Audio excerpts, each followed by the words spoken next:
press the bell icon on the YouTube app and never miss another update.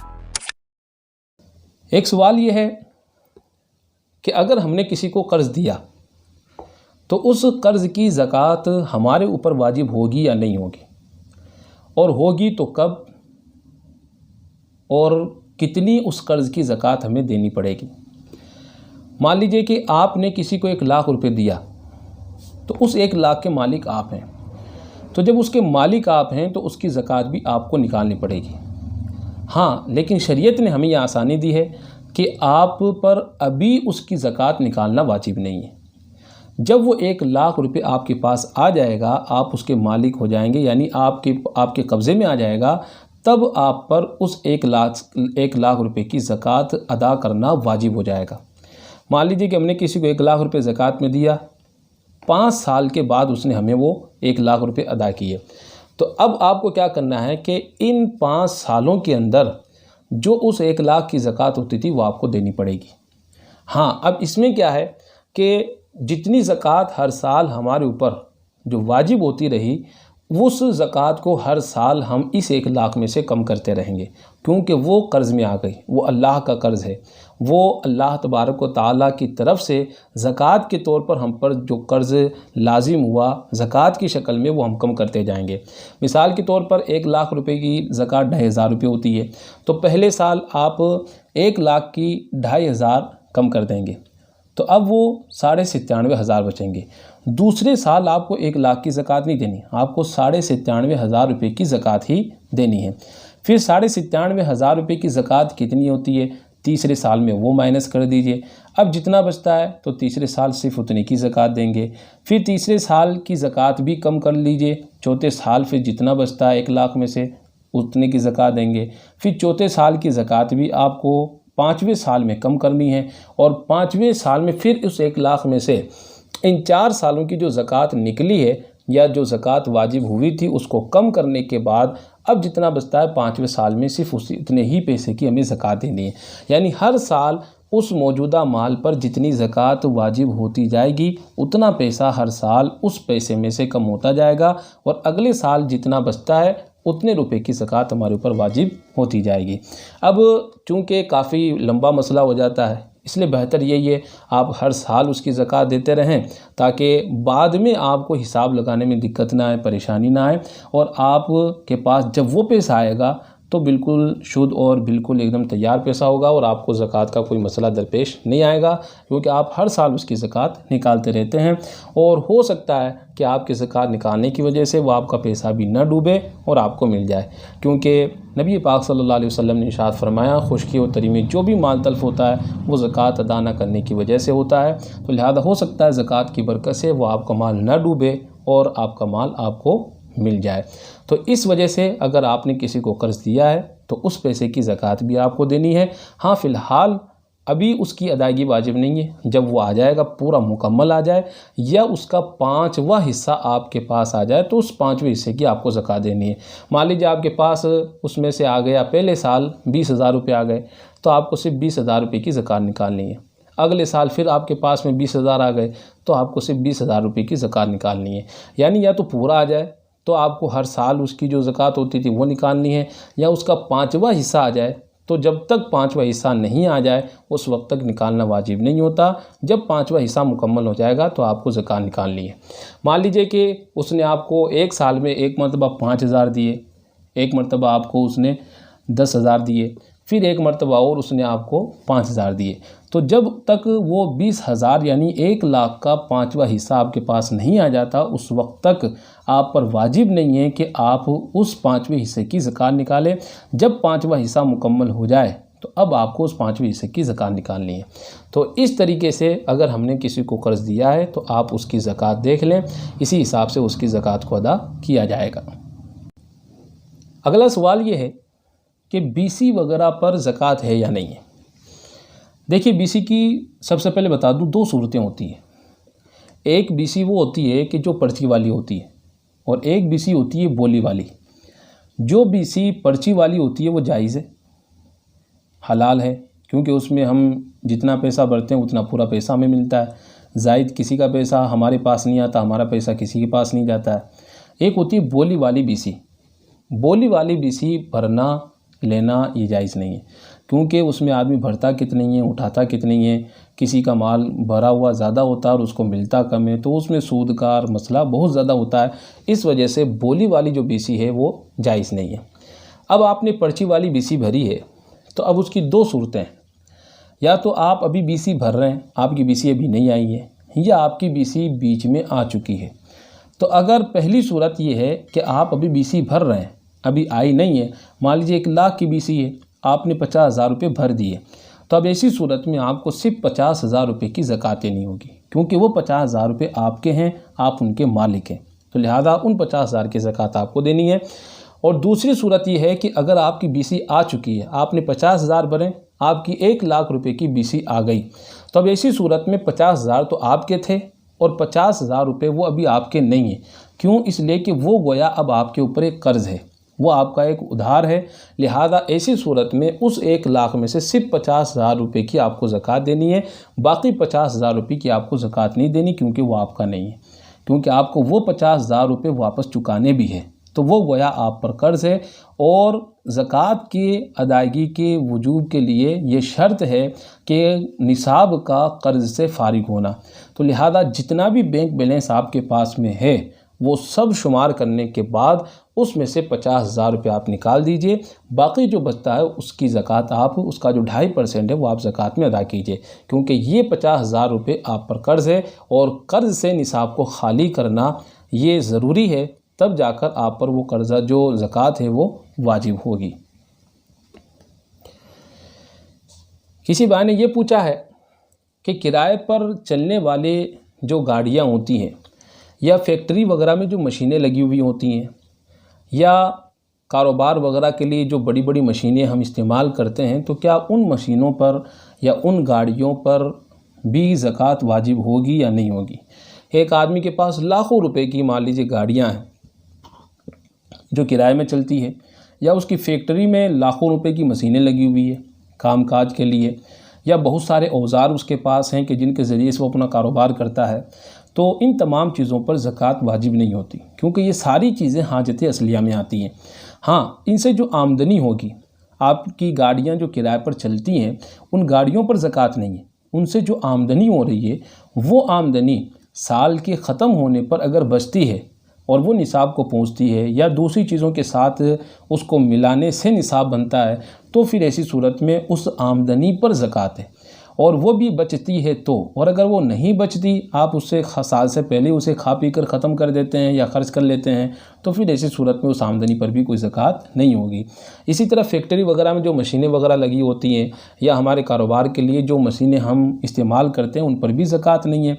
उन मशीनों के ज़रिए से जो हमारा कारोबार बढ़ता है, चलता है, उससे जो आमदनी होती है वो आमदनी अगर निसाब को पहुँचती है या निसाब के साथ मिलकर वो निसाब को शामिल हो जाती है, तो फिर ऐसी सूरत में उस पर ज़कात है। और अगर वो आप ख़र्च कर लेते हैं और निसाब को नहीं पहुंचती या निसाब में शामिल होने तक वो रहती नहीं है, साल के पूरे होने से पहले पहले ख़त्म हो जाती है, तो उन पर भी ज़कात नहीं होगी। अगला सवाल ये है कि बैंक में जो पैसा जमा होता है उस पर ज़कात है या नहीं, और उस पैसे पर अगर ज़कात है तो असले रकम पर ज़कात होगी या जो मुनाफा और फ़ायदा हमें मिलेगा उस पर भी ज़कात होगी। तो देखिए, बैंक में जो पैसा हम जमा करते हैं वो हमारा है और हम उसके मालिक होते हैं, लिहाजा बैंक में हमारा जितना पैसा इकट्ठा होगा उस सब की भी ज़कात हर साल हमें अदा करनी पड़ेगी। आप चाहें तो हर साल अदा कर लें, और चाहें तो जब वो पैसा पूरा आपके पास आ जाए या उसका 5वां हिस्सा आ जाए तो आप उस 5वें हिस्से की ज़कात अदा कर लें, या जब मुकम्मल पैसा आपके पास आ जाए तो जितने सालों के बाद वो पैसा आपके पास आया है तो उतने सालों की ज़कात आपको, हर साल की ज़कात आपको अदा करनी पड़ेगी। मान लीजिए आपने बैंक में 10 लाख रुपए इकट्ठा कर दिए और बैंक में ये निज़ाम है, ये सिस्टम है कि 5 साल के बाद, 7 साल के बाद आपको डबल पैसा मिलेगा, तो यानी आपको 20 लाख रुपए मिलेंगे। तो अब आपने 10 लाख रुपए जमा करवा दिए, अभी आपके पास है नहीं, या अभी आप ज़कात अदा नहीं कर पा रहे हैं, तो 7 साल, 8 साल के बाद या 5 साल के बाद जब भी बैंक वो पूरी रकम आपको देती है, यानी 20 लाख रुपए आपको देती है, तो आपको अभी फ़िलहाल सिर्फ 10 लाख रुपए की ज़कात निकालनी पड़ेगी।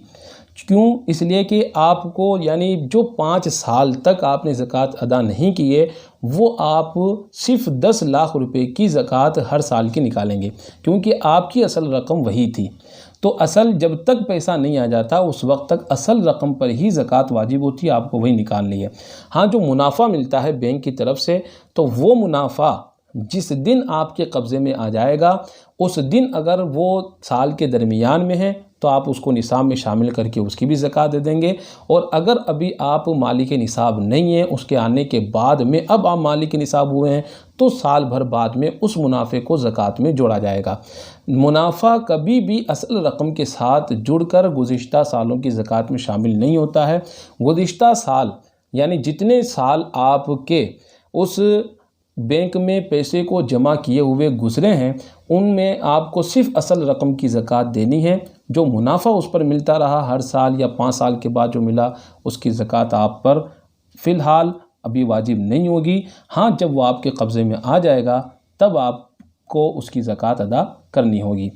मान लीजिए कि आपने बैंक में 1 लाख रुपए जमा करवाए, 2 साल के बाद में आपको उस 1 लाख के 2 लाख होकर मिलने वाले हैं, तो इन 2 सालों में आपको सिर्फ 1 लाख रुपए की ही ज़कात देनी है। हाँ, अब जब दूसरे साल बाद यानी तीसरे साल में जब आपको 2 लाख मिल जाएंगे तो तीसरे साल में आपको अब 2 लाख की ज़कात देनी होगी। 1 लाख जो आपका खुद का था, 1 लाख जो बैंक ने आपको दिया, वो अब दोनों आपके कब्ज़े में आ चुके हैं, तो लिहाजा अब तीसरे साल आपको 2 लाख की ज़कात देनी होगी। इसी के साथ ये भी बता दूं कि बैंक से जो मुनाफा हमें मिलता है वो ब्याज नहीं होता है। और शरई मसला ये है कि जब बैंक काफिरों के हो और मुसलमान और काफिर के दरमियान कोई सूद नहीं होता, कोई ब्याज नहीं होता, तो अगर कोई काफिर बगैर किसी काफिर से बगैर झूठ बोले, बगैर धोखा दिए हुए अगर उसकी मर्ज़ी से हमें कोई फ़ायदा, कोई मुनाफा अगर मिलता हो तो वो हमारे लिए हलाल है। और हिंदुस्तान में जितनी बैंकें हैं ज़्यादातर वो बैंकें गैर मुस्लिमों की है, लिहाजा वो अगर अपनी खुशी से अगर हमें फ़ायदा देते हों तो हमारे लिए वो फ़ायदा हलाल है और हम उस फ़ायदे को इस्तेमाल में ला सकते हैं। अगरचे वो उसे सूद का नाम दे, ब्याज का नाम दे, उनके सूद या ब्याज कहने से वो सूद ब्याज नहीं हो जाता, वो हमारे लिए मुनाफा और फ़ायदा ही है। कि जिस तरह एक पानी के गिलास को अगर कोई शराब कह दे या कोई पेशाब कह दे तो उसके पेशाब कहने से या शराब कहने से वो हराम नहीं हो जाता, इसी तरह उनकी तरफ से मिलने वाले फ़ायदे को और मुनाफे को कोई अगर उसे ब्याज कह दे या उसे सूद कह दे तो सूद या ब्याज के कह देने से वो सूद ब्याज नहीं होता, वो मुनाफा है, वो हमारे लिए हलाल और हमारे लिए जायज़ है। हाँ, हमें उसको सूद और ब्याज नहीं समझना है। अगला सवाल ये है कि ज़कात के अंदर कुछ लोग पैसा देते हैं, कुछ लोग क्या करते हैं कि उनके घरों में कुछ सामान रखा हुआ होता है। जैसे उनके घरों में कपड़े रखे हुए होते हैं, नए कपड़े हैं लेकिन पुराने हैं, काफ़ी ज़माना गुजर गया, पहनने में नहीं आए, या बिल्कुल नए वैसे के वैसे ही रखें, काम में लेने का कभी मौका ही नहीं मिला, वो उन कपड़ों को ज़कात में अदा करते हैं, तो क्या ज़कात अदा होगी या नहीं होगी? या कोई आदमी ज़कात के अंदर अगर चाहे कि पैसा ना दे, वो राशन तकसीम कर दे, तो ज़कात के अंदर वो राशन वगैरह तकसीम कर सकता है या नहीं कर सकता? तो ज़कात के अंदर कोई ज़रूरी नहीं है कि आप पैसा ही दें। ज़कात में आप कोई भी चीज़ जो लोगों की ज़रूरत से मुताल्लिक़ हो वो दे सकते हैं। अब हमारी उस सामान को देने से ज़कात कितनी अदा होगी, तो इसको हमेशा याद रखिए कि जिस दिन आप पर ज़कात की अदायगी वाजिब हुई है, जिस दिन आपका साल मुकम्मल हुआ है, उस दिन मार्केट में उसकी रेट क्या है। मान लीजिए कि आपने कपड़ा 10 साल पहले ख़रीदा था, तब उसकी रेट थी 1000 रुपये। आज 10 साल के बाद में उस कपड़े की या उस सामान की रेट मार्केट में 200 रुपये है, तो अब आपको उसको 200 रुपये ही शुमार करने पड़ेंगे। वो जोड़ा, वो कपड़ा अगर आपने किसी को दिया तो मतलब आपने ज़कात के 200 रुपये दे दिए। इसी तरह कोई आदमी ये चाहता मैं पैसे नहीं, जैसे इस लॉकडाउन के हालात में कोई आदमी ये चाहे कि मैं किसी को राशन दे दूँ, तो वो राशन भी दे सकता है। तो वो आदमी राशन ख़रीदे और उस राशन पर जितना ख़र्च हुआ है उतना ख़र्च वो ज़कात में शामिल कर ले, यानी ज़कात में से शुमार करके उसको अलग कर दें कि भाई मेरी ज़कात के इतने रुपए अदा हो गए। तो कोई भी सामान कि जिसको आप ज़कात में अदा करें, उस वक्त आप ये देख लें कि मार्केट में उसकी रेट कितनी है। तो उस वक्त मार्केट में, बाज़ार में उसकी जितनी कीमत होगी उतनी कीमत आप ज़कात में उसकी शुमार करके उतने पैसे ज़कात में से कम कर लें। एक मसला ये है कि साल के बीच में कभी हमारे पास में पैसा आ जाता है, तो कुछ लोग ये सोचते हैं कि इस पैसे के लिए हमें अब नया साल, यानी एक साल और इन पैसों को रखेंगे, एक नया साल इनके लिए शुरू करेंगे, तब जाकर इनकी ज़कात वाजिब होगी। और वो ज़कात के अंदर उन पैसों को नहीं जोड़ते, उन पैसों को शामिल नहीं करते।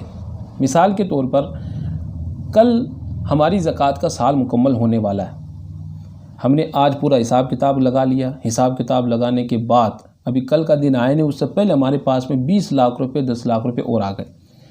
तो अब कुछ लोग क्या करते हैं कि वो ये कहते हैं कि नहीं, हिसाब करने के बाद ये पैसा आया है, ये तो अभी आया है, इसको तो अभी एक साल हुआ नहीं है, इसलिए इसको भी एक साल होगा तब इसकी ज़कात वाजिब होगी। ऐसा नहीं है। साल मुकम्मल होने से पहले पहले, चाहे 1 मिनट पहले भी अगर हमारे पास में अगर और पैसा आ जाता है, या सोना आ जाता है, या चांदी आ जाती है, तो वो भी उसी में शुमार किया जाएगा। उसके लिए अलग से नया साल गुजारने की ज़रूरत नहीं पड़ती है। शरीयत का हुक्म यही है कि अगर आप पर कल आपका साल मुकम्मल होने वाला है और कल आपको ज़कात देनी है, आज आपके पास 10-20 लाख रुपए आ जाते हैं, तो वो 10-20 लाख रुपए भी इसी साल में शुमार होंगे। और आने वाले कल जितने जो माल हमारे पास था उसके साथ इसको भी शामिल करके, और टोटल कितना होता है उस पूरे की ज़कात हमें कल अदा करनी पड़ेगी। हाँ, कल हमारा साल मुकम्मल हो चुका है और कल हमने ज़कात अदा भी कर दी। अब परसों के रोज़ हमारे पास अगर 10-20 लाख रुपए या जो भी पैसा आता है, तो अब उसकी ज़कात अभी नहीं देंगे। क्यों? इसलिए कि हमारा साल मुकम्मल हो चुका है, हम ज़कात अदा कर चुके हैं। और ज़कात अदा करने के बाद, यानी साल मुकम्मल हो जाने के बाद, अब अगर कोई पैसा आता है तो फिर उसकी ज़कात अगले साल ही दी जाएगी। इस साल उसकी ज़कात देना ज़रूरी नहीं है, क्योंकि ये साल मुकम्मल हो चुका और इसकी हम ज़कात अदा कर चुके हैं। अब अगर जो माल आएगा तो उसकी ज़कात आइंदा साल के अंदर ही दी जाएगी। एक सवाल ये भी है कि ज़कात अदा साल मुकम्मल होने पर फ़ौरन ज़कात की अदायगी वाजिब है। अब अगर इस लॉकडाउन की वजह से हालात ऐसे नाजुक हैं, कारोबार चल नहीं रहा है, कारोबार बिल्कुल ठप हो चुका है, लोगों के पास खाने के लिए बड़ी मुश्किल से लोगों ने बचा के रखा है, ऐसे हालात में कि एक आदमी का पैसा कर्ज़ के अंदर भी डूबा हुआ है, उसके पास सोना है, चांदी है, लेकिन उसके पास में पैसा नहीं है, या उसके पास पैसा है लेकिन उसने अपनी ज़रूरतों के लिए बचा कर रखा है कि क्या पता लॉकडाउन और कितना लंबा होगा और आगे वाले हालात में पैसा कहीं से आने की कोई उम्मीद भी नहीं है। तो ऐसे हालात के मद्देनज़र अगर वो इंसान रमज़ान मुबारक में ज़कात न दे या अपने साल के इख्तिताम पर ज़कात न दे, तो क्या ताख़ीर का कोई गुनाह उसको होगा या नहीं होगा? तो देखिए, अल्लाह तबारक व तआला किसी भी इंसान पर उसकी जान से ज़्यादा तकलीफ़ नहीं डालता। ला युकल्लिफुल्लाहु नफ्सन इल्ला वुसअहा। लिहाजा ऐसे हालात में अगर किसी इंसान से ज़कात की अदायगी में अगर ताख़ीर हो जाती है, तो वो फ़ुक़हाए किराम फरमाते हैं कि गुनहगार नहीं होगा। लिहाजा अगर आप इस साल रमज़ान मुबारक में अगर अपने हालात की मजबूरी की वजह से आप ज़कात अदा नहीं कर पा रहे हैं, तो कोई बात नहीं। जब आपके हालात बहाल हो जाएं, आपका कारोबार बहाल हो जाएं और जब आपकी हालत सुधर जाए, तब ऐसी सूरत में फिर आप अपने माल की ज़कात फ़ौरी तौर पर अदा फरमा दें। तो इस साल अगर किसी आदमी से ताख़ीर हो जाती है कि अभी वो नहीं दे सकता, तो ताख़ीर का गुनाह उसको नहीं होगा।